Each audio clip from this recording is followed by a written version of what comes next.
Now, the concept of the stars telling the true story in the sky, the gospel, is not foreign to the Christians. Here are some books that were written basically by churchgoers, right? I'm talking Joseph Cease. This guy is quoted a lot. I mean, he wrote this book in late 1800s, I'm pretty sure. And The Gospel in the Stars. Now, interesting thing about all these books I'm going to show you, written by pretty much churchgoers, who are trying to, because they cannot deny the astrotheology, it's there. It's in the Bible. It's right there. You know, Jesus has 12, Jacob has 12. I mean, here's a passage in Revelation. Revelations 21:12 to 14 says, talking about holy Jerusalem, it says, it had a wall great and high and had 12 gates. And at the 12 gates, 12 angels, and the names written thereon, which are the names of the 12 tribes of Israel, the children of Israel. On the east, 3 gates. On the north, 3 gates. On the south, 3 gates. And the west, 3 gates. And the wall of the city had 12 foundations. That's the city.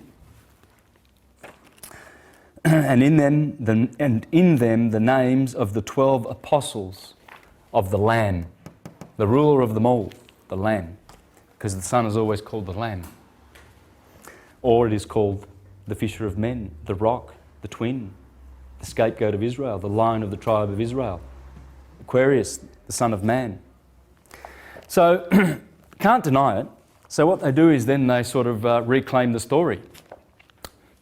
And but the thing is, they've all pretty much failed to understand the way it goes, because they all start, all of these, they all start with the sign of Virgo, assuming that Virgo, as I told you before, the story about Ophiuchus and serpent's caput, the head of the serpent is right there next to the tree of the knowledge of good and evil, and there he is seducing the woman to eat from the fruit. Well, they've assumed that the Garden of Eden was here, you see, and then the fall, and we've fallen, and so they've gone around this way, around the gospel, and Francis Rolleston did the same thing, contemporary. Here's one, God's voice in the stars, zodiac signs and Bible truth. This one's called Gospel in the Stars, and this one's called Mazzaroth, Job 38:32. Canst thou tell Mazzaroth? God says to Job, he says, can you, do you know the Mazzaroth, the zodiac? Why would God be asking anyone that when the Bible says that astrology is from the devil? Well, because when you know the wheel and how it pans out with Adam Kadmon, the man in the sky, you see, we are made in the image of God, right? The Elohim, they say, let us make man in our image. That's the image. 48 constellations. 48 constellations go in your body. The ecliptic runs straight through the centre. Aries in the head, Pisces in the feet. The 2 hands, arms are the twins. There they are. And their deacons are also parts of organs of the body. You know, I mean, there's 36 extra zodiacal signs which make the 360 acupuncture points, basically, of acupuncture, or 360 degrees of a circle. It has to do with, these are holy numbers. They're sacred numbers because they are star numbers. That's why you go to a minor star. I mean, it's not only in religion. It's not only in religion that this stuff is going on. I mean, let's have a look at something, shall we? When you get your master's degree, see, in the secular world, this is the religious world, and this is how You know, the buffoons are trying to hide their their astrotheology. I mean, please, you know, you've got cardinal, deacon, sexton, moon, you've got all this star stuff in there, elder. So what happens when you are a master? Well, you are able to measure the stars. That's what you are. You're a measurer of the stars by degrees, 360 degrees. So you go to university, right, and you study and you learn, and then at the end they tell you that you are a measurer of the stars. Not at the start. That's how you get your degrees. We've got to get our degrees. That's why God says to Job, can you tell the Mazzaroth? Because if you don't, you're a fool like the rest, like the herd. And that's why this story, this gospel must be told. Because in the gospel is the story of the conquering of the Son. It is the story of how the Son continues in his journey to return, to bring us beautiful fruits and seasons and just wonderful things, you know. And he's always there, and we copy him. We copy the Son. As the sun goes around and gets born in our head every morning at 6 o'clock, that would be where you do your thinking, wouldn't it? So is it better if you get up at 6? Probably. Who knows? Yeah. You know, the rhythms, it's always better when you get up with the birds. They say that. It's always good to be sleeping from, say, 10 to 6 in the morning. And that's where there are no vital organs. That's 8 hours of sleep that you would normally need. You see, but whereas when the sun wakes up, so do you, in the head, thinking.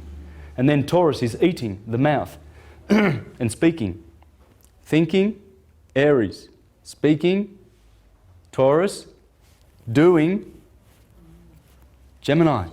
That's you build your house with a hammer in one hand and a saw in another. Right? So when you want to do something, first you think it, then you speak it, then you do it. And that's the Father and the Son, the Logos, the Word. You see, if you don't speak what you're going to think about doing, it never gets done. For instance, if you want to build a house. 2 stories or 1 story, single story? Brick or timber? You know, first you think about it, right? And then you talk about it, right? You tell your family and you tell perhaps the local council. They might want to see some plans, so you have to talk to them. You might need to talk to some contractors, that'd be handy. Concreters, they come in handy. So you're speaking now, right? That's the speaking stage, the word. And then you put a hammer in hand and you go away and you do. And that is the Father and the Son and the Holy Spirit. The nous, the logos and the pneuma. Because Gemini also rules the 2 lungs, which is the pneuma, the spirit. The nous, the logos and the pneuma, the spirit, the air. And the spirit has always been considered to be the creative factor behind the material universe. And God sent forth his Holy Spirit and he created the upper waters and the lower waters, right? Because that's the spirit, the doing. Back to this. The hieroglyphs of the heavens. This is a very ancient book. The hieroglyphs of the heavens. Ancient, I mean, you know, a good 150 at least years. So I'm talking, these people knew this. But they were all reclaiming the story of the gospel for Christianity because you can't hide it. But they all, interestingly enough, start their gospels from here. Whereas the Gospels truly start from Aries and Capricorn.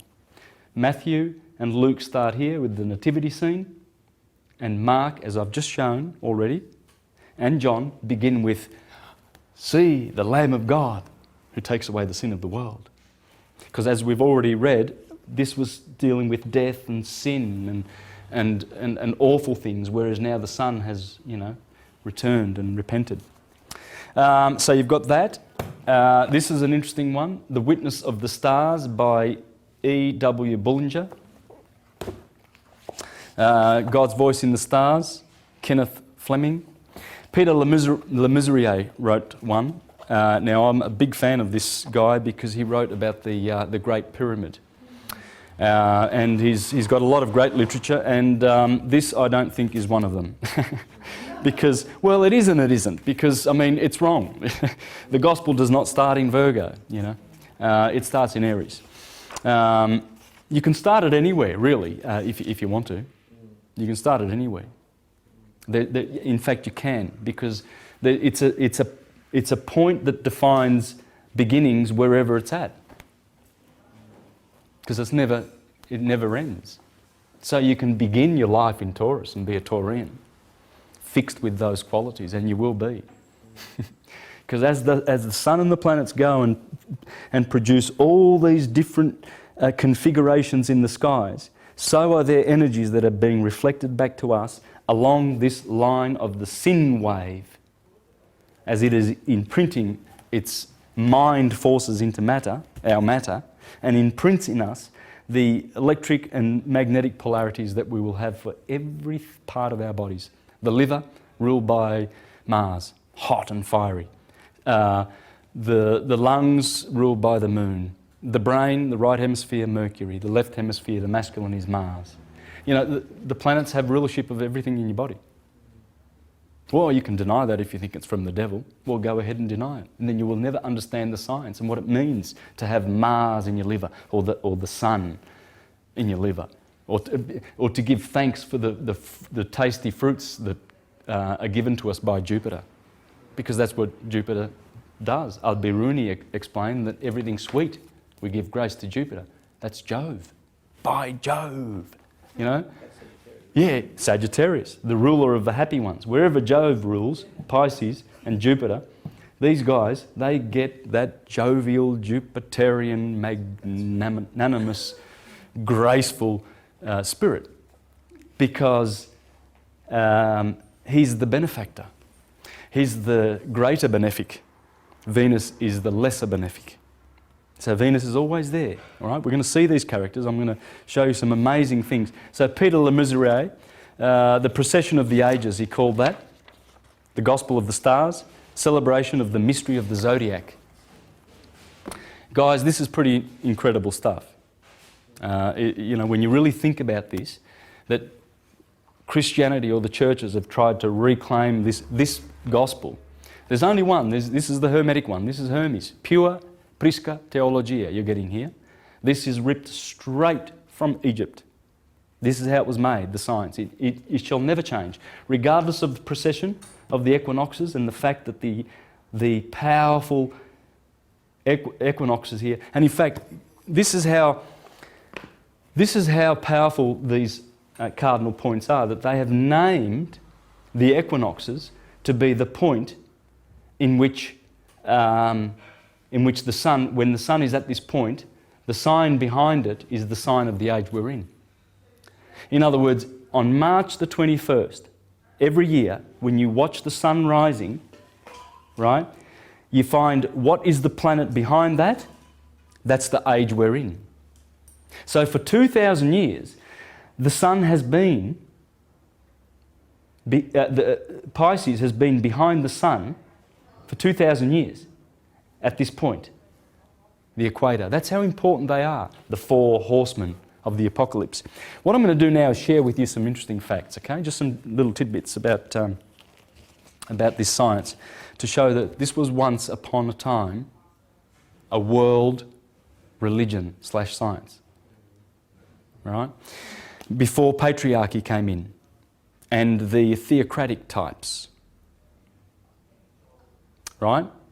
They are the ones that pushed aside the deists, the people who are worshipping the Creator through this science. The theocrats come along and they say, God is like this and God is like that, and he's an interventionalist. You know, he just jumps in every now and then and says, oh, I'm going to destroy Sodom and Gomorrah now because they're naughty. So I'll intervene in man's affairs. You know. Well, see, that's the kind of God that they paint, the theocratics, because what their intention is to dominate and enslave mankind with an idol. You see, Jesus never was a man. What benefit is it anyway if he was a man? If he was and he said those beautiful things, great, because those things in the Bible are beautiful. The science behind them is beautiful when you work it out. It's all about the transmutation. But the fact that Rome did this is the fact that they've gone after this knowledge and persecuted it, and given us some sort of a historical tradition whereby they can go and meddle in your affairs. In fact, they can call an inquisition if they like. And Rome did do that. The pages of history are bloodied with their deeds. How they used Christianity to bring people into the Inquisition, like Giordano Bruno. For 7 years, they had him in Rome, and they couldn't get him. But finally, they got him on a little technicality that, he belongs to the devil, surely. He's telling the world that we've got to go back to Hermes. He's telling everybody about the Prisca Theologia, and that all the universe is populated with beings, and that the Bible is not a literal document. Let's get him out of the way. Right, the Inquisition. On the day of his death, they pulled his tongue out and tied it to something and stretched it out so he couldn't talk to the people that were present in the Piazza dei Fiori. Still today, on the 17th of February, mark this date, people, and remember it, because the voice of Giordano Bruno, they killed him, but his voice has come back, and it's going to destroy the fictions. And I hope to be a part of that. But I know Gerald Massey, Godfrey Higgins, Alvin Boyd Kuhn, Manly P. Hall, they've already done a great job. But on 17th of February 1600, and they stripped him naked and burned him slowly for teaching these things. You see, so the interventionalist God that they've created, and of course you can get the Mormon brand, you can get the Pentecostal brand, the buffoon brand, there's a bunch of them. They've all got their patented brand of fiction. But what they've done in effect is they have created an idol. Because there's no salvation without, it's within. The Christ is within. The Christ has always been within. And that is the one bearing witness. You see the Kabbalistic tree, the 7 chakras, the spiritual organism. It's been there. And you can see there Jesus in the background. That's the one bearing witness.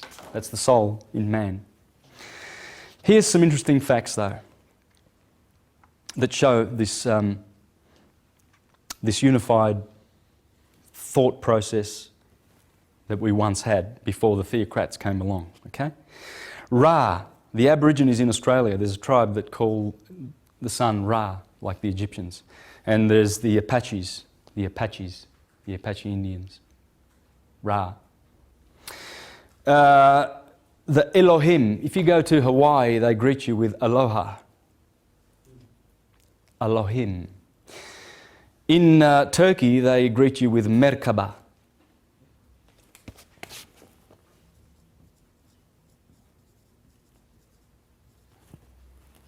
Male, a female male vessel. That's the merkaba, the star tetrahedron in your body, the Star of David. Okay. That one in a star, 2 of them, okay? The tetrahedron, tetra meaning 4. Kabbalah,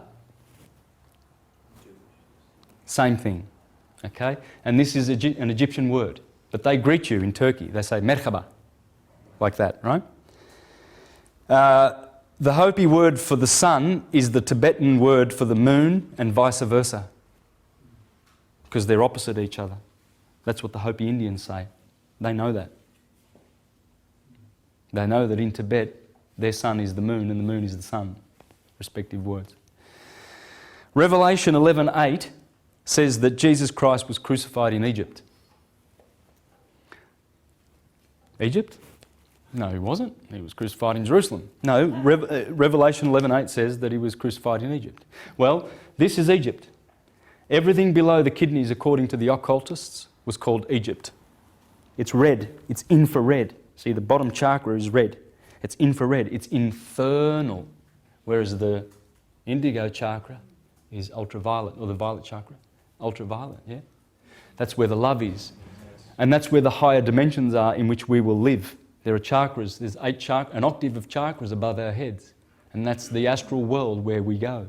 And in the fourth one above the head, we reunite with our soulmates. Okay, in order to understand that, there's a book here, a chapter in this book. This is probably the biggest consciousness expander that you will ever bump into on the planet. This is all about this. That's where I got it from. Thomas H. Burgoyne. The Light of Egypt and the Science of the Soul and the Stars. As above, so below. By the way, that octave is where we're going next. It's an invisible life. This is visible only because our eyes tell us that it's visible. But all this that we see, anything, is all just motion. Okay? So as we go up, there's an octave of 8 above our heads, and there's 8 octaves to reach cause. That's where we're headed. That's the gate back. As the Jews call it, as we descend down the worlds, there's the Adam Kadmon and the 4 emanations of Kabbalah. You have Atzula, you have Beriah, you have Yetzirah and Asaya, the 4 worlds. And as you climb down Jacob's ladder, there's 125 steps. And then you've got another 125 to go back up. Where are we? Well, that's up to us. It's up to our decisions and how we live our lives. But that's why Jesus was crucified in Egypt, because he gets crucified there on the 21st of December. On the solstice. It's interesting because that's where Jesus gets crucified, but he also is born on the 25th of December, right? Well, there was a guy called Cyprian who said, "Oh, how wonderfully acted Providence, that on the day on which the Son was born, Christ should be born." You know. But then you get the Jehovah's Witnesses who say, "Yeah, but the Bible doesn't say he was born on the 25th, so, and no one knows when he was born." Yes, that's right. But the point is, when you apply all of the Christian theology and all of their conceived notions and ideas and put it onto that, then you get the origin of it. It's there. You see, and look, when you draw this circle and you put the cardinal points in, that's actually the sign. That's the glyph in astrology for the Earth, right? There it is, that's the Earth. The Sun is that. That dot, and the sign of multiplication and addition, and the sign of division and subtraction, right? They're all in there. This is Earth, as I've already said, because it adds. Where did your bodies come from? The womb of your mother. Because the mother is the matter.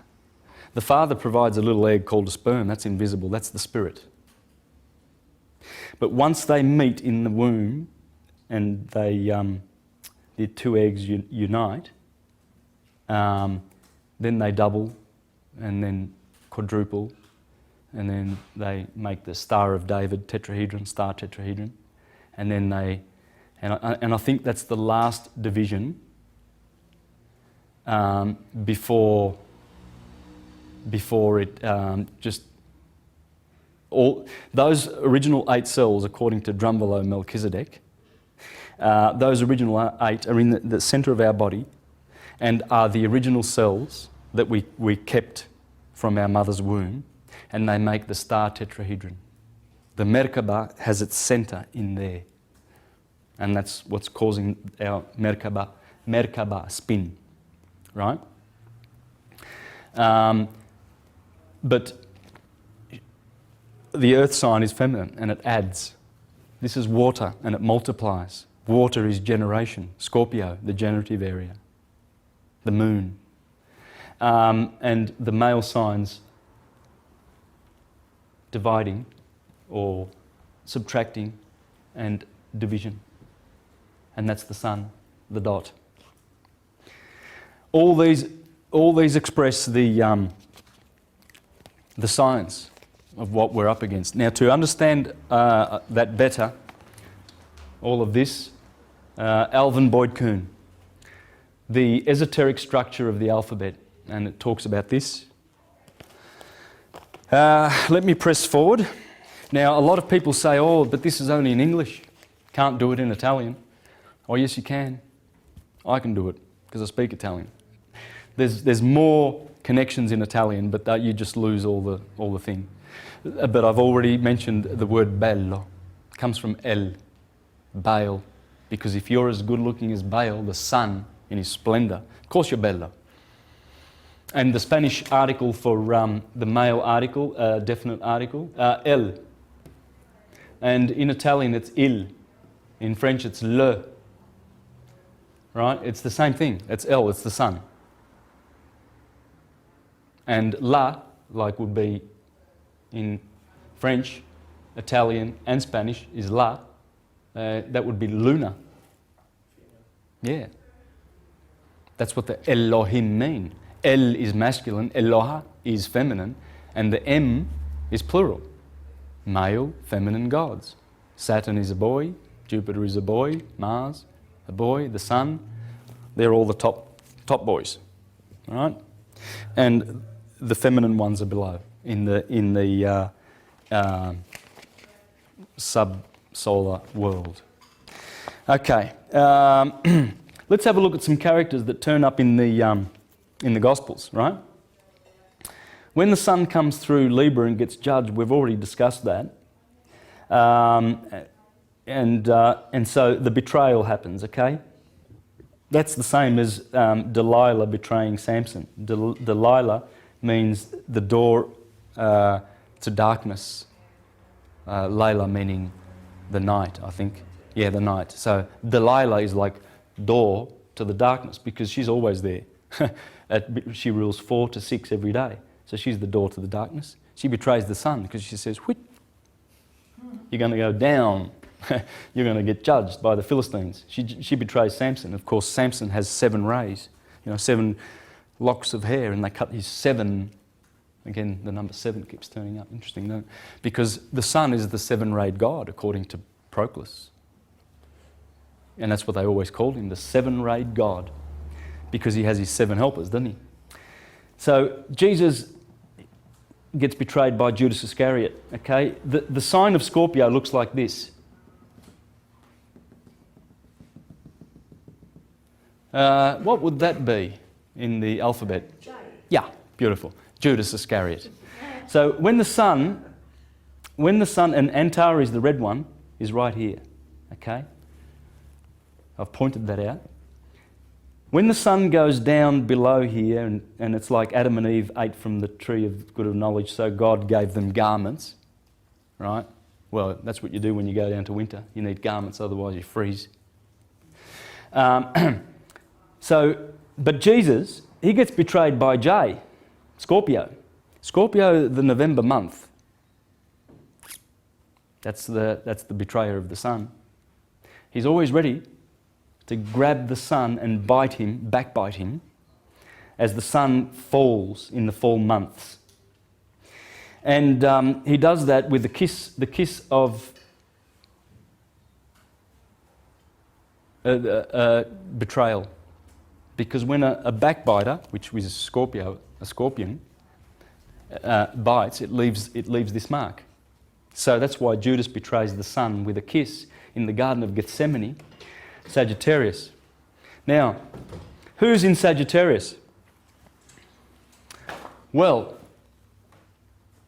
Draconus. Right, that's the devil, the dragon. The dragon is here, that's the devil. So in the Garden of Gethsemane, remember Jesus was being tempted, there was the devil there. And what about Peter? He cut off the high priest Malchus's ear, remember? Malchus, the high priest servant, was there. He was the servant of the high priest. Peter grabs a sword and cuts it off, and then Jesus grabs it and sticks it back on again. Well, Malchus means the king, right? So Malchus is Mal. Remember what I said about El, Al, El, all of that in the Jewish works. We're talking about the sun. So the arrow of Sagittarius, Sagittarius is ruled by Jupiter. That's where the Apostle Peter comes in. All the characters are there. There's the Garden of Gethsemane. Draco, the devil. Peter with his sword, who cuts off the ear. This would be considered an ear. Cuts off the ear of Malchus. Malchus is the king. In the Garden of Gethsemane, after Judas betrayed the Son for 30 pieces of silver. 30 pieces of silver. That's the moon. The moon's silver, because it takes 30 days to traverse a sign, right? The sun. Because 30 pieces of silver are worth about 13 cents. Check it out. It was worth nothing. So you see, these are not physical events. These are events in the sky, the gospel. Have a look at this picture here. The Vesica Pisces. There's the Virgin Mary. Remember the two eggs that unite? That is the vagina. Okay? That's why Mary looks like that. Take note. Look carefully. And she is in the Vesica Pisces, because this is where the soul comes into the world. Because when those two eggs unite, they make one egg, right, in the womb. And then they divide. But as they divide, the soul is supposedly, or the spirit is in there. And that's what the Vesica Pisces is teaching. See the 12 stars? Yeah. Around the Virgin's head? That's the 12 stars. And there they are, the Alpha and the Omega, the 7 vowels. A, E, I, O, U. That's the Om, the Amun, the Amen. The Alpha there's the Greek word for Selene. There's Hermes, Mercury, Hermes. There's Hermes. Hermes, or Irmis, the swift of feet. Quicksilver. Mercury's fast, right? Because he's near the sun in just 88 days. Whizzing around, all right? But there's a Selene. Anything with a Leni, like Jerusalem or Helen of Troy or Magdalene, it's the moon. Selene. What have we got here? Venus, Aphrodite. And here we've got the I, the letter I. Remember, yes, I-E-S, the sun, yes. That's his sound. Ilios, or Elios. There it is. That's an E. That's an E in Greek. Aris, Mars, the keen of sword. Zeus, Jupiter, the blazing eyes of wide seeing. And Chronos, Saturn, the white hair of Hori. This is the description that the Apostle John sees in Revelation. And he actually describes the 7 planets. He describes them. The Cosmocrators in the first chapter of Revelation. And he sees the wave murmuring voice of Selene, the moon. The swift feet of Mercury. The belt around the paps of Aphrodite. The shining face of the sun, Helios. The sword of Aris. The blazing eyes of Zeus. And the white hair of Ori. That's Kronos. He's the old man. And he's the wicked stepbrother of Jesus that rules the underworld, you see. He's not the Messiah, he's a very naughty boy. And if you get a chance, if you haven't seen The Life of Brian, watch it and remember what I'm teaching you here, please. Because it makes a mockery of the theocratic system. John Cleese and all those guys, and and Terry and They knew something. Michael. Sure of it. Yeah, Oh, it's just- they are historians. They knew the hocus pocus that was going on in the churches and how ridiculous it was. Let's go to a stoning, shall we? You know, all of that stuff. It's ridiculous. And that's what this is exposing. Let's have a look at some astrotheology from volume 2 of Thomas Burgoyne's Light of Egypt. Volume 1 is the one that I say is got to be read if you want to deepen your knowledge further than this. If you really want to further your knowledge beyond what I'm teaching you, I would really go with Volume 1, Volume 2. Look at the exquisite stuff that comes out of this. Astrotheology. There is one species of divine revelation which has not and cannot be tampered with. One great Bible, which forms the starry original of all Bibles. This sacred Bible is the great astral Bible of the skies. Its chapters are the 12 great signs. Its pages are the innumerable glittering constellations of the heavenly vault. And its characters are the personified ideals of the radiant sun, the silvery moon, the shining planets of our solar sphere. The simple story of creation begins at midnight when the sun has reached the lowest point in the arc, Capricorn. Interesting. The story, what he's saying is exactly what you just heard, that the story starts here. Well, as I said, Matthew and Luke do start here with the Nativity. All nature then is in a state of coma in the Northern Hemisphere. It is winter time. Solar light and heat are at the lowest ebb, and the various appearances of motion, etc., are the sun's passage from Capricorn to Pisces, 60 degrees. And from Pisces to Aries, 30 degrees, marking 90 degrees or one quadrant of the circle. Then begin, in real earnest, the creative powers. It is springtime. The 6 days are the 6 signs of the Northern Arc. That's the Northern Arc. That's what's called the Northern Arc. That's the Jewish menorah. The sun's always at the top. Moon, Mercury. Moon, Mars. Well, anyway, it goes like this. Sunday, Monday, Tuesday, Wednesday, Thursday, Friday, Saturday. Saturn's always over here. The moon's over here. The Alpha and the Omega. Remember, the moon is the Alpha, and Saturn, the very naughty boy, is the Omega. He's the end, because he's got the scythe, and he's the end of the cycle. As you come in through the moon, Alpha, you go back through the Omega, and he's got the scythe to do the cropping, the harvesting of souls. The 6 days are the 6 signs of the Northern Arc, beginning with the disruptive Aries, then in their order, Taurus, Gemini, Cancer, Leo, Virgo, then Libra, the 7th day and the 7th sign, whose first point is opposite Aries and is the opposite point of the sphere, the point of equilibrium, equal day and equal night. It is autumn. It is the 6th sign from Aries, the first creative action, and so the 6th day following the fiery force, wherein God created the bisexual man. See Genesis 1, 5 to 27. So God created them in his own image. In the image of God created he them. Him, male and female, he created them.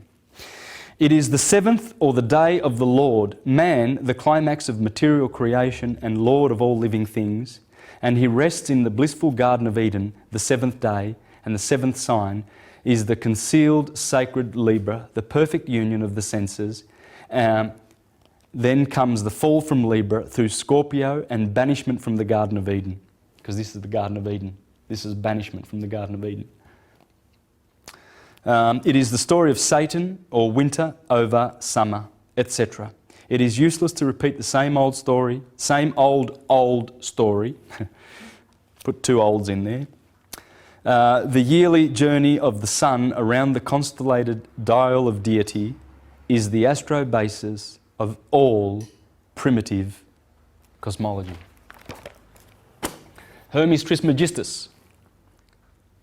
If you want to see the origin of the Gospels, read this. Okay, this is the divine Pymander. Poimanda is the mind of God. It's the space, right? That's the mind over the matter. Poimanda, and this is, look, I can read portions of this, and you will see, here we go. Verse 5, out of the light, holy word Logos descended on that nature. Interesting. What we spoke about Logos, didn't we? It's the sun. It descended. The holy word, light, Logos, descended on the nature. That light, he said, I am thy God. Mind prior to moist nature, which appeared from darkness. The light world, Logos, that appeared from mind, is Son of God. This is incredible how many similarities there are here in here to the Gospels. Just another point on the languages. I was mentioning that about Italian and French and everything like that. It's interesting. The sun here is called Horus. He's the boy. Osiris, Horus, Ra, the radiating sun, right? Ra, radiate. And then here it's called Set, because the sun sets. Yeah, and Set is the enemy of... these are the two warring brothers, right? Horus and Set, Jesus and Satan. Set is Satan. And in fact, Satan exalts in Libra. So Horus exalts here, but Satan, Set, exalts here because it punishes the sun, right? And brings in the magnetic part of the year. This is all physics. You put your physics hat on when you're looking at this. Well, the Italians say hour.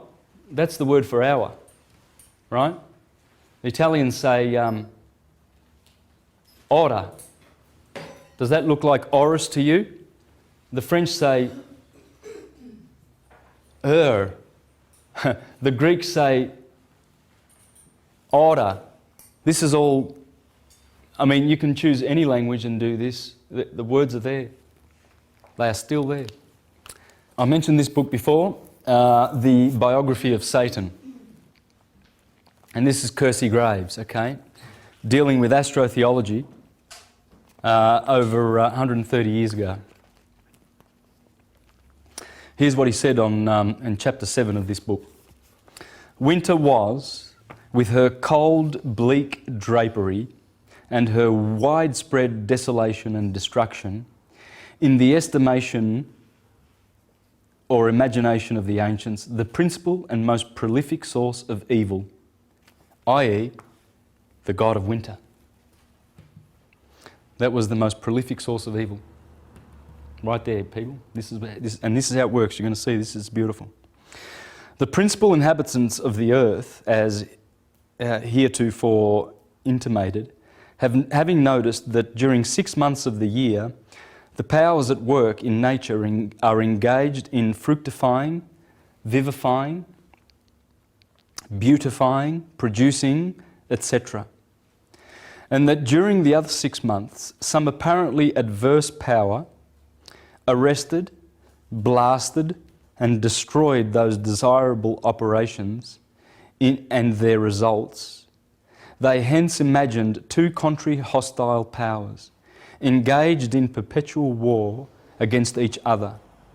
And as the 6 spring and summer months were attended with almost perpetual sunshine, and the growth and production of fruits and flowers and culinary or edible vegetables, things that were calculated to supply their natural wants, they were regarded as constituting and became known as the true kingdom, the kingdom of heaven, summer. While the winter months were denominated the kingdom of darkness, winter. The former was also called the kingdom of the sun, or God who dwelt in the sun. This imagery entrance to the kingdom, this imaginary entrance to the kingdom, which it was supposed opened to the sun as he left the Tropic of Cancer to travel back to the south, was called the gates of heaven. While the fancied passage through the other tropics constituted the gates of hell. At the first stood the Lamb, the zodiacal sign of spring, to usher in the glorious sun or sun god. As he drove up with his fiery steeds, remember the horseman, drives up with the fiery steeds, to the portals of paradise in early spring. At the latter stood the hideous scorpion, dragon or devil, ready to drag everything accessible to his clutches or power, down into his bottomless pit, at one time hitching his tail over and pulling down 1/3 of the stars. Remember, the dragon is here, and he pulls down 1/3 of the stars. That's 1/3 from here to here. Hence you will discover that the devil is from above and not from below, though he descends below every 6 months into Hades, as hereafter explained. You will find, by consulting your almanacs, that Aries, the lamb or ram, is the zodiacal or astronomical sign for March and the first spring month.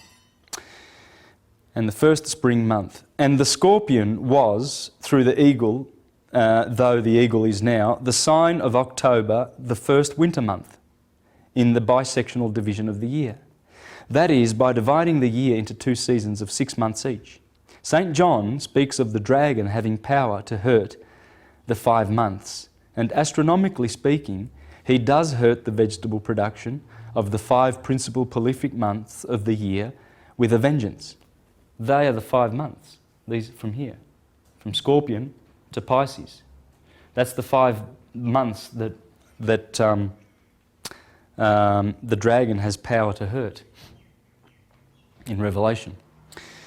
And St. John's monster with the 7 heads and 10 horns may find a solution in astronomy or astrotheology by assuming the 7 heads to be the 7 summer months, as some nations divided the year in this way, and duplicating the 5 winter months for the horns. And then the story of the dragon pursuing, again, you see the 7 summer months, the 7 white notes of the piano and the 5 black notes of the piano. There's always this 7/5 going on. Okay? How easy it is to imagine then, by observing in the almanac, that the dragon or scorpion, the same thing, is the next sign after the Virgin.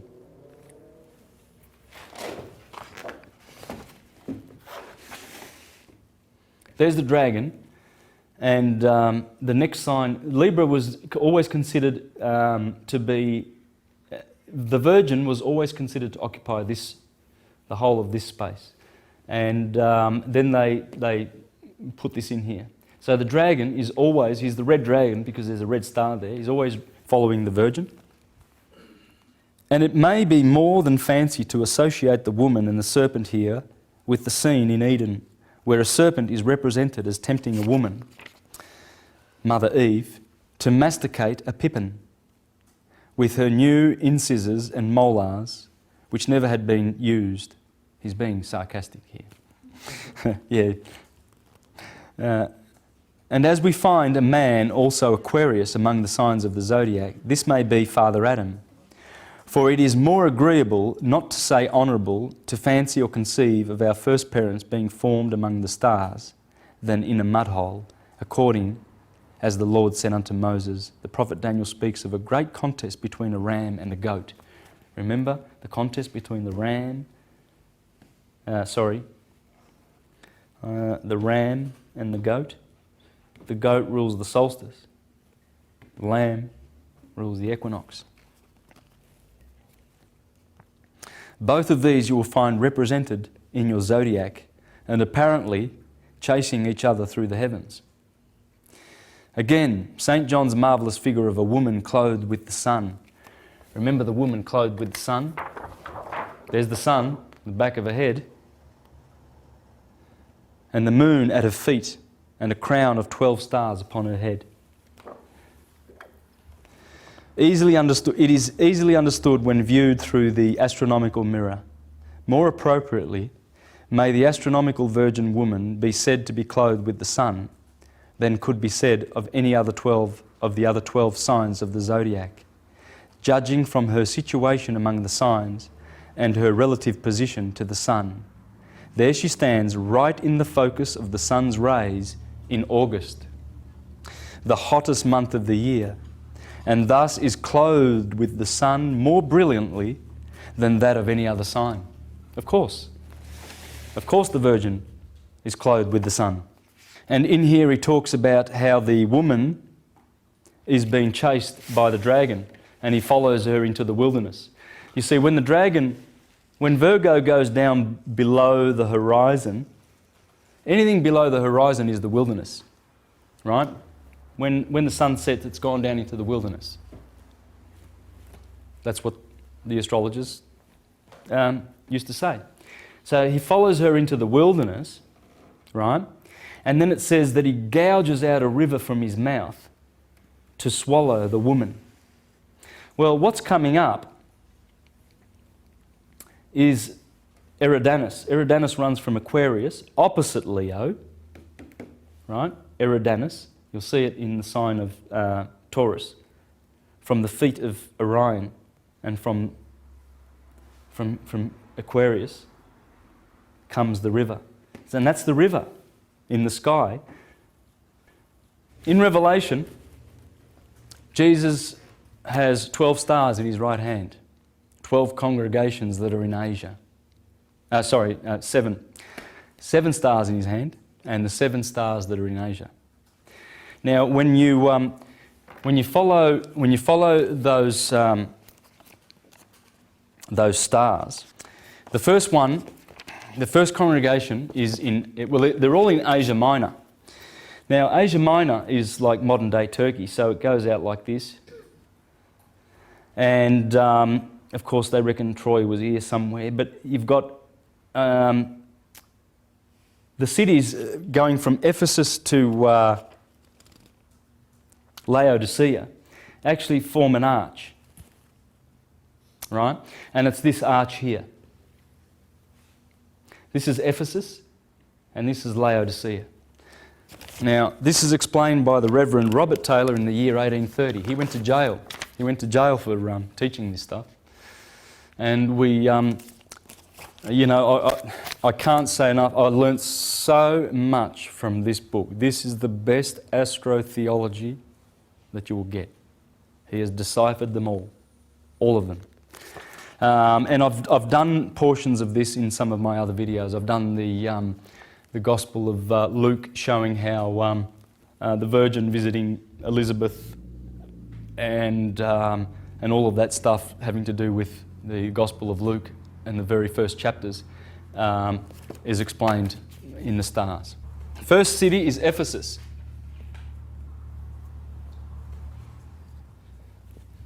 That's the word for Jesus, Jesus.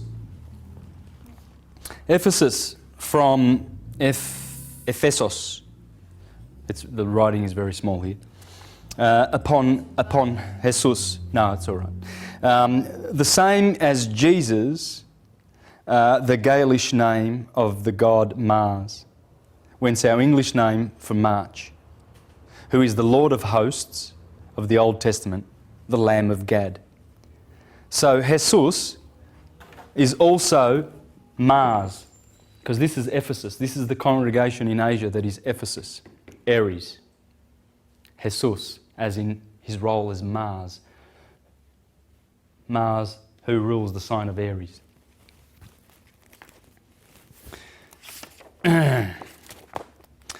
Now, the second church is Thyatira. And it means, I tread on frankincense. Frankincense being offered to the sun when in the constellation of the Bull of April. This is when you give sacrifice of frankincense to the sun. And so that's the second congregation, Thyatira. Okay? Famous for its patience, its labour and its work in the business of agriculture. Guess what this city is called? We've got Ephesus, Thyatira, frankincense. This one's called Philadelphia. Love of brothers, brotherly love. The third sign. And the third city that is in Asia. This is the sort of stuff that is in this book. It is rich, absolutely rich. And it says, Philadelphia, brotherly love, the unequivocal characteristic of the two loving brothers, the twins of May. Pergamos, the fourth congregation that is in Asia. Height, elevation, marriage of fire. The sun's point of elevation is in this constellation.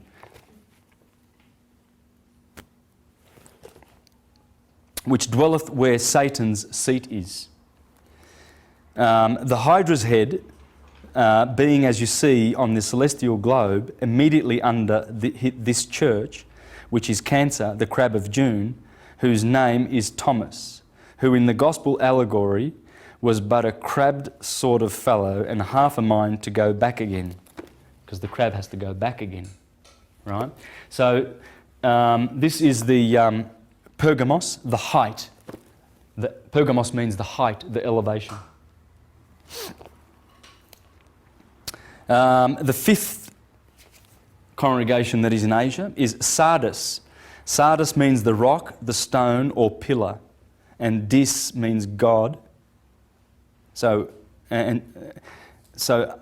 afterward passing into the Coptic or ancient Phoenician word Elion.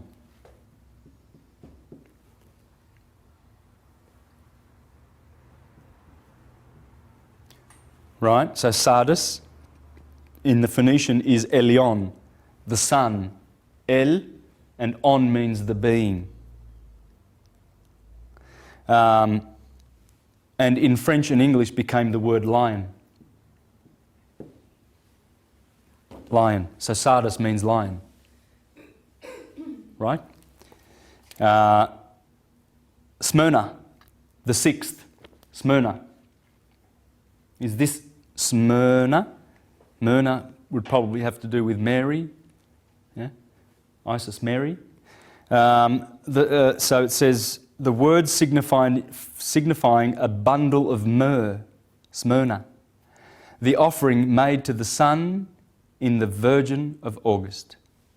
Because there she is, there's myrrh. Smyrna. Having reference to the fragrant posy which she holds in her hand, and to the milk pail of the hand of the Isis Omnia of Egypt. A bundle of myrrh is my beloved to me. That's what the Christ says to this church. The seventh congregation, Laodicea.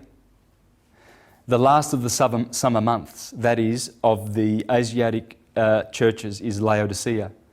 That word signifying the just or righteous people, living as you see in the scales of justice. Libra, the balance of September, when the weather is neither hot nor cold but lukewarm, for which Christ, who, like Christians, had no notion of justice, threatens, spew it out of his mouth. Because they had lukewarm water in their mouths. He said, he threatened to spew it out of their mouths. This is the lukewarm part of summer, he's saying, and the justice. So you got Ephesus, or Jesus, Jesus in Mars. Thyatira, which is the frankincense offered in this month. Philadelphia, brotherly love. Pergamos, the height. That's the height. The month of the height, the highest. Cancer. Sardis, which is Eleon, the lion. The name Sardis tells you it's the lion. Myrrh and Laodicea. Now I can go on and on and on with these things, and I did mention the word on, on and on.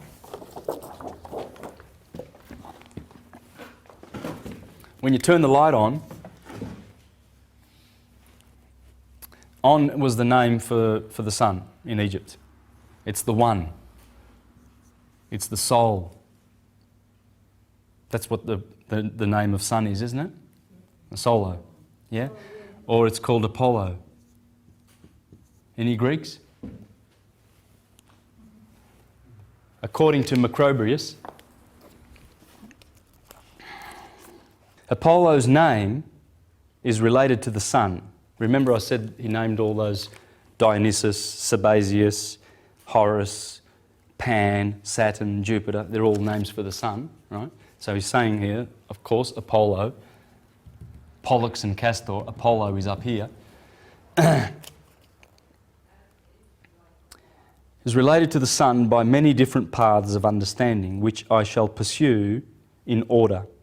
Plato writes that the sun was named Apollo as though from apollein tas actinas, that is, from casting his rays, because he is not one of fire's many polon, lowly substances, for the first letter of his name keeps its negative force. So what he's saying is that's the A privative or the A privative, right? When you put, for instance, a Gnostic is one who knows, right? And agnostic, you can do that with anything. Moral, amoral, you know. So what he's saying is Apollo means many. Poly. In Greek they say poly, heaps, many. Right? So Apollo means many. This is what Plato's saying, it's not me. He's saying Macrobius in the 4th century. The first letter of his name keeps its negative force, or because the sun is not one and not many, poly, for Latin too called him sun, sol. Because he is alone, solus, is so bright. That's the word solus. He is alone. Okay, so these are just handy things to keep in mind as I read from Dupuy. Dupuy was Napoleon's one of his friends. And he exposed in this book the origin of all religious worship. And he also contains a description of the zodiac of Dendra. This is the zodiac of Dendra. In there he talks about the universal religion. And he says, I shall not pursue these reflections further, because my object in this work was not that of pointing out all the mistakes of ignorance and the impudence of imposture, but to trace the Christian religion back to its true origin, to show its filiation, to explain the bond which unites it to all the others, and to prove that it is also included within the circle of the universal religion, or of the worship rendered to nature and to the sun as its principal agent. How beautiful, those words. Aren't they just magic? I marvel that, you know, we've had these shining lights in our culture, but the priestcraft have made sure that, you know, you don't go reading these books. They're from the devil. Yes. And he was very scathing toward the priest. You think I'm scathing? I'm mild. I'm pretty mild. Because it's an aberration when you wake up and when you see these things. You see all of these things, man, they're standing out.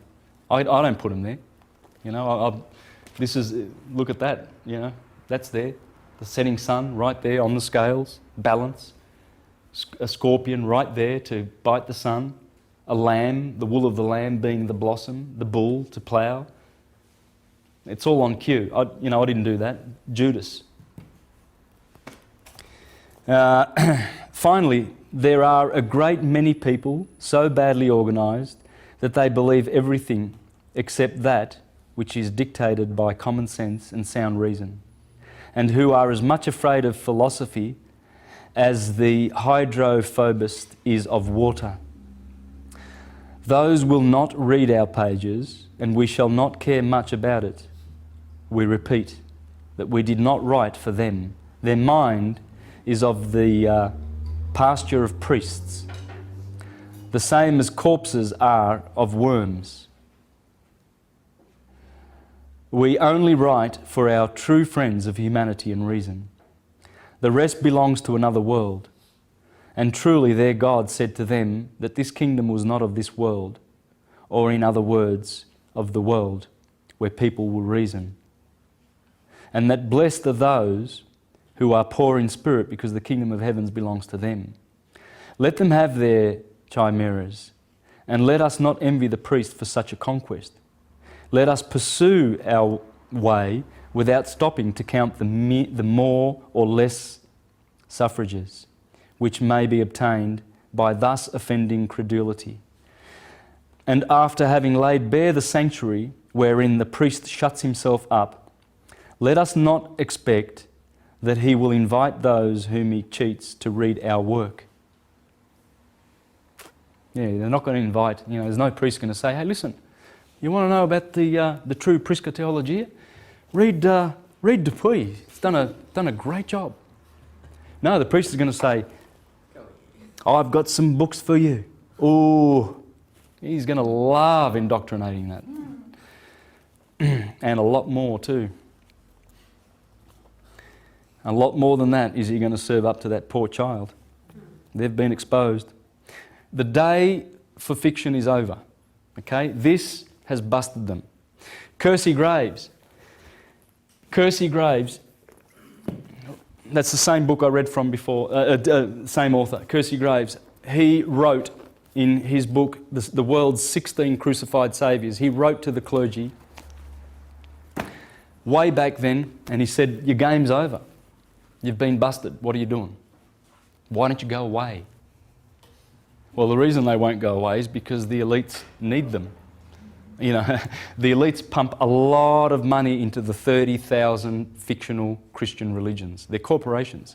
They're all doing business. They are corporate entities, all registered with the Securities Stock Exchange Commission in New York, as is our country. Everything in this country is registered in New York. This is one of the states of New York. This is what they do. The people put money, the elites, into their fiction because it serves them. It makes fools and buffoons and slaves of people and little sheep that they can shear. They can fleece and pull the wool over their eyes and lead them to the slaughter like lambs. There's 30,000 registered ones of these. And they get away with their buffoonery by calling themselves charitable organisations. That's what we're doing, but we're registered with the government. Well, that's because you have to. I've talked to Jehovah's Witnesses and such like, mind-controlled idiots. And I have to say that because a lot of these were my friends. I've known in Melbourne, they all know me. I used to serve in the Portuguese-speaking congregation for 2 years. Served in an Italian-speaking congregation for 4 years. I've served as a regular pioneer and a ministerial servant. I mean, they all knew me. Now, I've got congregations of people that know me. I used to go all around Melbourne giving public talks. I was zealous. It was the same. So, give me a child to the age of 7. yeah, they want them before the age of 7. Yeah. Sodomise them good and proper. Yeah. They do. But I remember just recently speaking in the mall with a couple of these buffoons, and I pointed out to them that their church is a corporation registered and everything, and they says, oh yeah, well you've got to, otherwise you can't function. Yeah. Go and talk to some of these Quakers and some of these real, true spiritual religions that are unregistered, and they're looking after their flock all right. You don't have to be registered. Registering, it means the government then tells you what to do. When you get a gun licence, when you get any kind of licence or registration, you're begging to the let's see. Would that be the word king?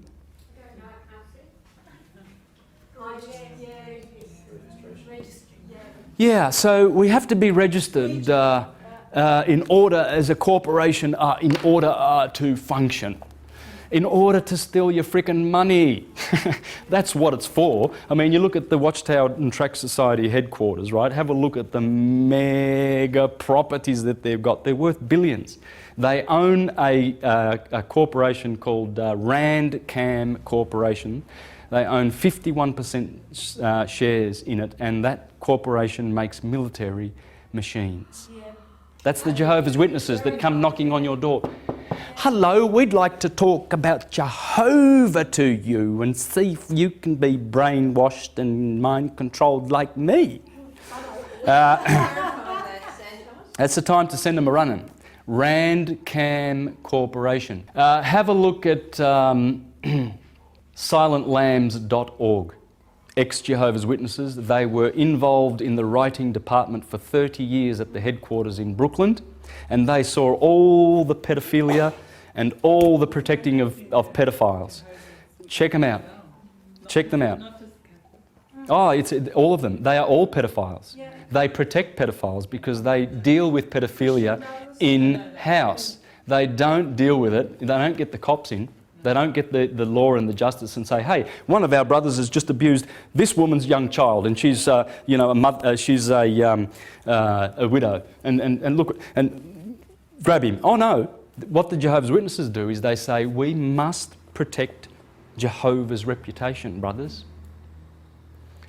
These big old Jehovah's going, don't you dob that pedophile in, because my reputation's all on the line here. You know, it's putrid, and their fiction is up. It's over. It's all over. For those poor churchgoers that are still going to church to be sodomised and abused and deceived, what the outcome for them is, I don't know. But they will never receive the glorious ascension. Because in order to ascend, people must acknowledge the Christ within. Whilst you make an idol, and Leonardo da Vinci said, I would wish I had the words to censure those who place a man as their God instead of paying the reverence to the Son. Because the Son, see, people don't realise, Christians say, oh, that's the creation. You don't worship the creation. Well, the creation, everything in the creation is conscious. That Son, Solus, he happens to be the Michael, the archangel. It's an entity. The Neoplatonists taught that. There are three sons. Paracelsus taught that. There's the spiritual son, the psychic son, and the physical son. And as the sun's rays come to us, there's certain rays that we can't see. We only see that little thin spectrum. Above that, ultraviolet and infrared, we can't see, but they come from the sun. They nourish our spirituality and our psychic soul, the psychic soul and the spiritual body. But the physical photons, they nourish our physical body. We are nourished in all things. Light partakes of three natures. That's why light is the mediator. That's why Jesus says, I am the light of the world. No one goes to the Father except through me. Because how can the Spirit know the matter if there's not light to shine and to show it? They can't interact. The light is the intermediary.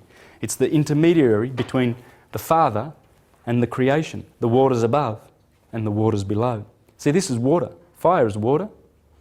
What's it got in there? It's got, say, hydrogen is well, no, hydrogen is flammable, isn't it? Yep. Yes. And so is oxygen, isn't it? Yep. But when you put the two together, what do you get? You get water. So that's just water. That's the waters above and the waters below. And God created all of nature, the waters above and the waters below. And physics tells you that everything has these 6 shapes in the universe. This is it. Atoms can be a hexahedron, icosahedron, octahedron, tetrahedron, dodecahedron. This science, this is, it's imbued in all of our works, in all of our mythologies. It's all there. This is a set science. It can never be... See, you can never have... Pisces can never be there. If you're born anywhere in this period, you're Arian, and that's that. I was born on the 24th of March, I'm Arian, I'm not Pisces. No matter how many people say, oh, but the equinox is in... No, this is the science. It all has to do with the position of the sun. It doesn't have to do with the backdrop, which are just pictures. to tell the story. They're just pictures. All these are pictures. That's all they are. And what they picture is how the sun journeys through the ecliptic, and he makes all these seasons, 12 different seasons, 12 different natures. You see, and as we come out of the age of Pisces, the feet, and enter into the age of Aquarius, Aquarius and Capricorn are both ruled by Saturn. You see, Jupiter in Pisces, he's about to give over the kingdom to his father Saturn. Saturn's going to take over. And all the philosophers, all of them, they've always longed for Saturn's return. Because Saturn rules the golden age, you see. And what happens is Saturn loses his kingdom. He gives it to Jupiter in Sagittarius, right? And then we go through the ages. These are 2,000-year slots, right? 6,000 years ago, we were in the age of Taurus in the neck. Aries was Gemini 6,000, Taurus 4,000 years ago, Aries 2,000 years ago. We are now at the end of Pisces, about here, ready to hand over into Aquarius. So Saturn lost his kingdom many years ago. Jupiter took it off him, and Jupiter gives it back to him. And that's what we're waiting for. You see, Capricorn, if you go way back, we're in Pisces now. If we go way back to Capricorn when Saturn last ruled, we got a long time before Jupiter gives it back to Saturn in Aquarius. And that's what these guys are talking about. These guys are talking about this science. If you don't understand the science, you're making a fool of yourself and everyone who you attempt to teach. Look, I want to recommend this book, dealing with the myths. This is phenomenal. And in here it talks about Samson. Now, Samson is Shimshem, the little son. And of course he gets betrayed by Delilah and he gets killed. You know, he puts his hand on the two pillars and brings down the temple. That's the year. He brings down the year. This is the temple of God, the 12 pillars. He does something very interesting, one of his labours. You know, Hercules does similar labours. He has to kill the Numidian lion, etc. Samson kills a lion, right? Well, Samson does something pretty interesting. He has this wedding, you know, and he invites all his mates, and he's got 30 mates there, and he proposes a riddle. And they said, if you guess the riddle, I'll give you an undergarments, so some underwear. Pretty good, yeah, new underwear, that's nice. You need that. And some cloaks or something, or some overgarments of some kind, I forget. Perhaps it's in here. Here we go. Samson made a feast at his wedding which lasted for 7 days. The sun and seven. It's never like Jesus and his 13 apostles, or King Arthur and his 4 apostles, you know, or 15 tribes of Israel. It doesn't work, right? See, it's already in here. It's got to be 12. The mind of the universe is 12. 12. Dodecahedron. Ether. That's the mind working on the matter. You know? At this feast, there were brought 30 companions. 30. 30 degrees of a slice of the pie. To be with him, unto whom he said, I will now put forth a riddle unto you, and ye shall certainly declare it. And if ye shall certainly declare it, me, within the 7 days of the feast, and I find it out, then I will give you 30 sheets and 30 changes of garments. Boy, generous. But if ye cannot declare it, me, then shall ye give me 30 sheets and 30 changes of garments. And they said unto him, put forth the riddle, that we may hear it. And he answered them, out of the eater came forth meat, and out of the strong came forth sweetness. That's when he ate honey out of the carcass of the lion, right? Well, interesting what he does, because they guessed the riddle. Dang, he's going to have to go and get some underwear. So, what does he do? Well, what does a man of God do? I mean, this is the judge of Israel now, right? We're talking respectable here. Okay, he's a decent God-fearing judge, right? So what does he do? Oh, Samson was then at a loss to know where to get the 30 sheets. I don't know, I tend to go down to Target and, there's always a shop when I walk around a bit. It doesn't take long. I mean, I'm sure he could have taken a month off to find a shop, right? Because he's a man of God. But this is what he does. And he goes down to Ashkelon at but the Spirit of the Lord came upon him. Must be a beautiful spirit. And took their spoil. And the Spirit of the Lord came upon him, and he went down to Ashkelon and slew 30 of them, and took their spoil, and gave change of garments unto them, which expounded the riddle. So he backed off with their knickers and Yeah. someone else. So he grabs a club and he goes down to Ashkelon, and he finds himself 30 blokes, and he says, right, line up. Yep, line up. Donk, donk, donk, donk, donk. Pulls off their smelly underwear, right? I hope he washed them. Grabs their sheets and takes them back to his buddies and says, as a God-fearing man, I've honoured my promise. There you go. There's your undies. And off he goes. That's what a man of God would do, wouldn't it? So this is what's going on. We're teaching our children these literal stories and horrifying them, rather than teaching them that here's the story, it's not literal, but we're going to teach you the beautiful lesson of it once you master the stories. Then we'll give you... The story was that one with the dirty undies, though. Well, it's all about the son conquering, Samson conquering the various signs. You see, when he kills the lion, that's when he's going through Leo, the sign of Leo. That's in the summer, and the lion is being slaughtered. The blood of the lamb is when the sun goes through March, April, and slays the lamb. And the lamb is given on behalf of the children of Israel and the scapegoat of Israel. These are all symbolisms of the stars, you see. Because as those stars come back round all the time, there are 7 heroes in here, okay? Hercules is in there, Ophiuchus is in there, Orion in Taurus, Perseus in Aries, Cephas in Pisces. They're all there, and as they come around every year, you watch for them. Perseus has come up. Right. That means something. And he's always the coming one.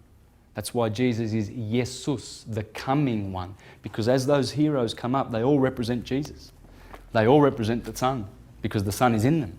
It's the Son in them that makes them the hero. So when the Son is in Scorpio, he's glorifying Ophiuchus and Hercules. And that is Hercules in the sky. And he's performing his 12 labours. The sun is always labouring as it goes around. It goes through and slays the beasts that it lives with and revitalises the seasons for us. And it's going through our bodies. There's a situation where Samson grabs 300 foxes. That's one of his exploits. And he puts torches on their tail, right? And he lights those torches and he sends them through the field. Well, I wonder what that's all about. Okay, this is interesting, isn't it? And by the way, there was another judge, Gideon, who had 300 men. 300 and 300.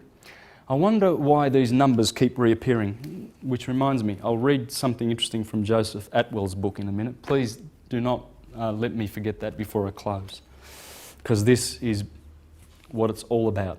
Joseph Atwell, please find out who invented the literal story of Jesus Christ.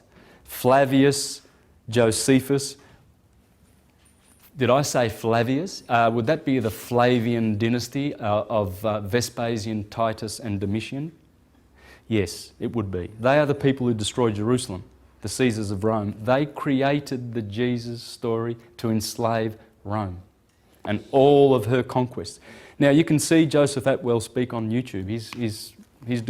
There's lots of his beautiful presentations where he explains, and he's called this book The Roman Conspiracy to Invent Jesus. It is an invention, pure and sweet. The bigger you tell them, the bigger they fall.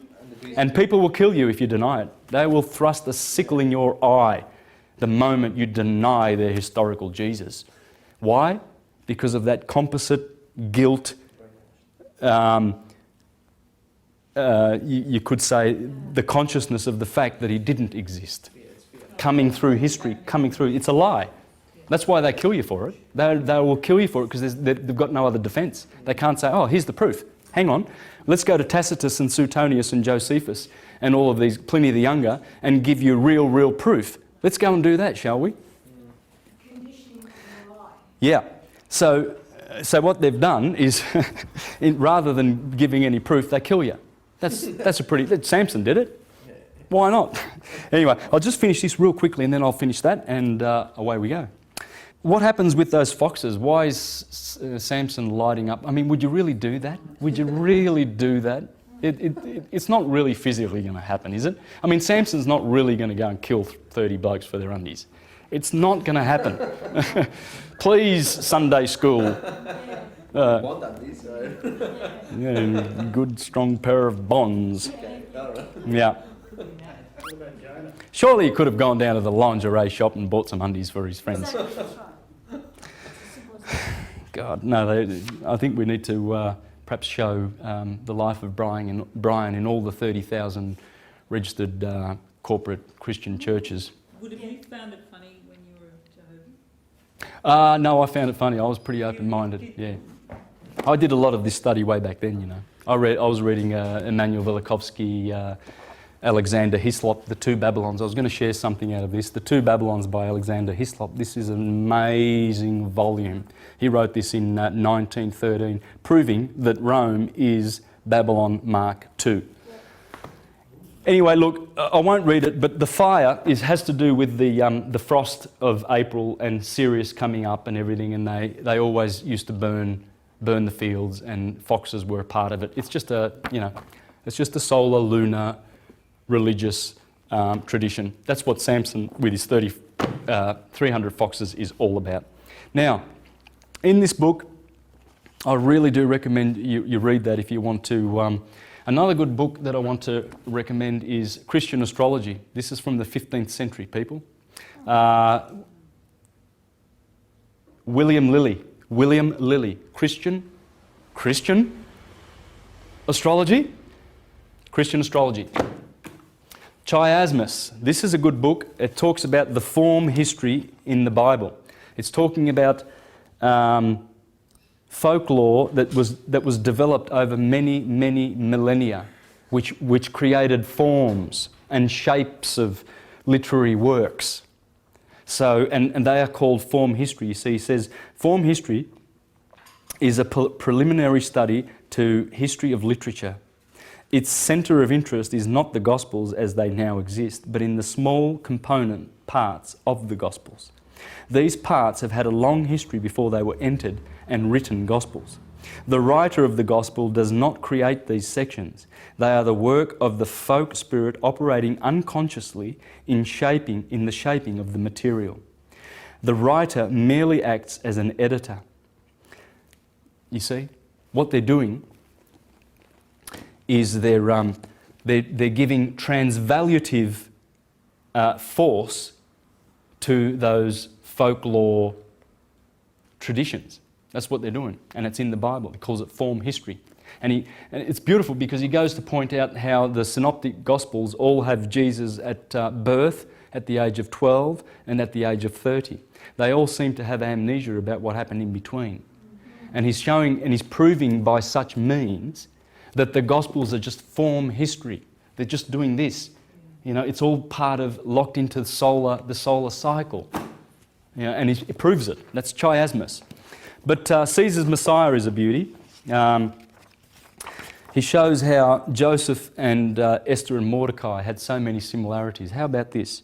Joseph rises to high position in the Egyptian government through his beauty and wisdom.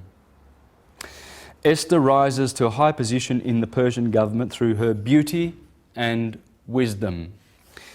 Joseph's good deed, interpreting the butler's dream, is forgotten for a long time. Mordecai's good deed, saving the king's life, is forgotten for a long time. Is there some form history going on here, or am I just imagining things? A character refuses to listen. Character refuses to listen. She spoke of Joseph every day, but he refused to listen. They told him every day, but he refused to listen. Remember the guys that were in jail. The baker and the wine bearer were granted back their positions in Pharaoh's court. You see, they were in jail with Joseph. He had the dreams and everything. And he said to them, when you get out, you make sure you remind the king of my injustice, that I was put in prison for an injustice. And that's what it's saying there. They told him every day, but he refused to listen. They spoke of Joseph every day, but they refused to listen. The same with Esther. Pharaoh's chief servant is hanged. The king's chief servant is hanged.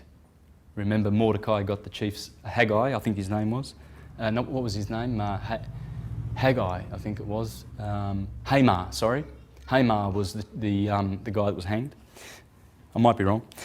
Joseph reveals his identity to Pharaoh after a feast. Esther reveals her identity to the king after a feast. These are major stories in the Bible, man. You know, the story of Esther in Medo-Persia, in the kingdom where she married the king because of her beauty, and Joseph, how he became the second in charge of Egypt because of his beauty. It's all form history.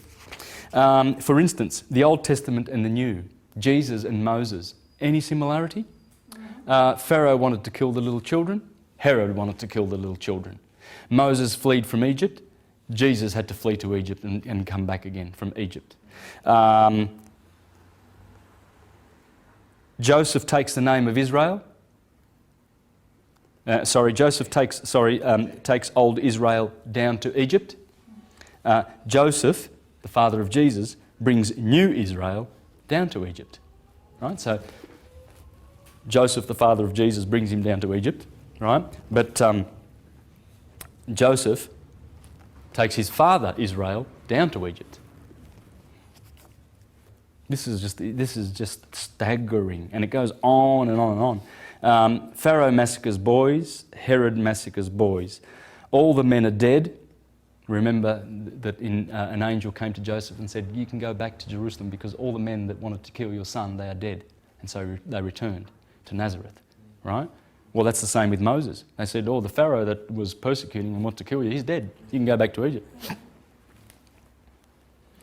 Man, you know, kids can pick this up.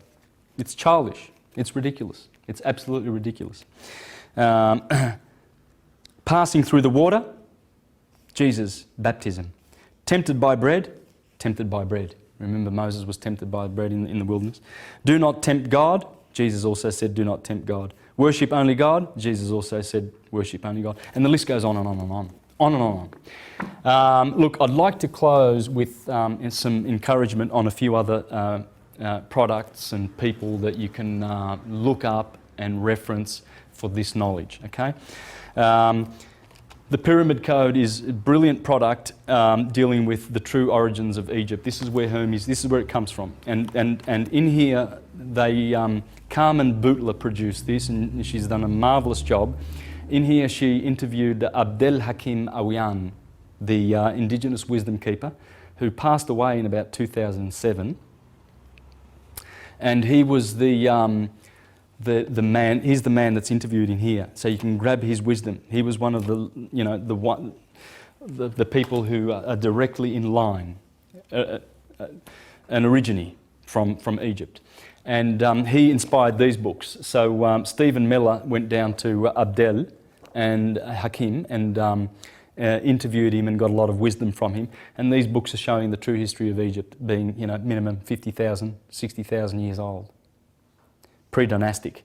Now, I'm going to be doing a tour of Egypt. I just want to mention this. I'm doing this because I want to bring people's attention to the school more than anything. I mean, the fact that they're holding a tour is exceptional, I think. So you can look it up on their website. That is the chematology.com.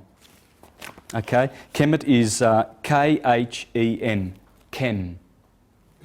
Chem is the word for chemistry, right? Comes from Noah's son Ham, Cam, black. Chemistry. So this is the Commission School of Ancient Mysticism.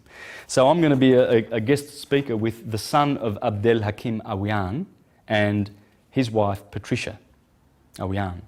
And we're going to be speaking in Egypt and visiting all the pre-dynastic sites, okay, showing the true origin of this. This has got to get out there, because it's, as Giordano Bruno said, unless we go back to Hermes, the world is doomed, because this is scientific wisdom. It's our wisdom. We deserve it. We own it. The elites have come and thwarted it and given us a corrupt, fictional antichrist system. And that antichrist has been murdering people all over the world. In Africa, Christians are behind all the bloodshed with their corporations. They conquered the Americas and slew millions, if not hundreds of millions of indigenous people. This land, they destroyed, and it wasn't the Hermetists that went before them, by the way. It was the Calvinists and the Protestants. You see, they destroyed the spirit of the Renaissance, or in Italian we say the Rinascimento, because Hermes, Marsilio Ficino had just translated the Corpus Hermeticum, and Europe was alight with illumination, and the Renaissance flowered. But then guess what happened? Martin Luther, bang, bang, bang, there's 90 theses, right? And they call it the Reformation. And then the Catholics quickly in the early 1500s set about the counter-Reformation and founded the Jesuits and countered the Reformation. It's just a distraction. It's just a corporate distraction from Hermes. And then the Hermetists fled to America and founded the Constitutional Republic of the United States of America. The democracy of the United States, which is a corporation, that was founded in the 1870s. And that was the Vatican. That's Vatican and elite corporations, the biggest corporation in the world, and their services are war. So they want to stop this. They want to stop this information. So the Corporation of the United States, President Barack Obama, is a war-mongering organisation. That's what it does, war. And its enemy is the Constitutional Republic of Hermes, because Benjamin Franklin, Thomas Paine, Thomas Jefferson, George Washington, they were all Freemasons. They were all Illuminists and Hermetists, okay? So please understand the difference, and that's what we're going to be talking about. We're going to be actually discussing the pre-dynastic history of Egypt, and the truth is coming out. This truth is coming out. The day of the fiction is over. Rome has to surrender her fiction because she can't keep the lies. In fact, look, they've hoarded so many millions of books and scrolls and put them in the Vatican Library under there, which actually have the truth of this. And the time has come for possibly occupy the Vatican and possibly deal some justice to the cardinals and the Pope and the biggest corporation in the universe, and grab those scrolls and enlighten mankind with what's in there, because this is the stuff that is our salvation. It's the true science of as above, so below.